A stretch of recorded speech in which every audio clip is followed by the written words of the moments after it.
Welcome to Take 5 with the Regional Chamber. I'm Kim Calvert. Valley Care Health System of Ohio unveiled part of its $20 million, 30,000 square foot expansion project at Northside Medical Center on Tuesday. The project is the largest infrastructure investment at the hospital in 15 years. The new building expands and updates the emergency department, adding private rooms and improving service. It also brings endoscopy, outpatient surgery, pre-admission testing, and a reception area into one central location. Both figuratively and metaphorically, it's the new face of Northside. So physically, you know, it's our new face. When people come onto our campus, this is what they see. They're going to know, it's going to be obvious where they're supposed to be. The other part of it, though, is once you're inside of it, the new face of Northside are the people. And most of the people are the same people, right? But it's a new place. We have new processes. We have new ways of taking care of patients here. So it's the new face of Northside. The entire project is expected to be completed in the fourth quarter of this year. In the midst of this hot summer, you're undoubtedly looking for some fun things to do both indoors and outdoors.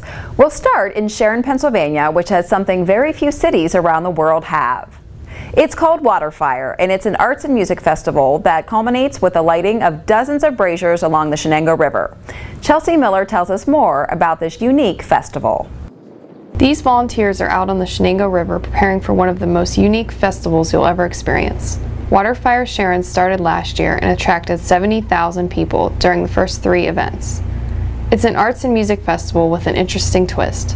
The culmination of the day is the lighting of the braziers on the river with the torch ceremony at dusk, and then beautiful music plays all night long.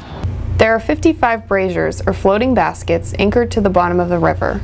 Once they're all lit, it's a pretty amazing sight that lasts all night long. The Waterfire is meant to be experienced throughout the evening. It's not like a fireworks display where you shoot off the fireworks and then they end. The best way to view Waterfire is to stroll along the river banks, look at several different vistas, enjoy the music, say hello to your neighbor, and have a pleasant evening. The idea behind Waterfire Sharon started in the mid-90s in Providence, Rhode Island. The mission was to inspire Providence and its visitors by revitalizing the urban experience. A group of Shenango Valley residents wanted to do the same thing in Sharon. There was a group of individuals that had an interest in helping Sharon have a renaissance and grow.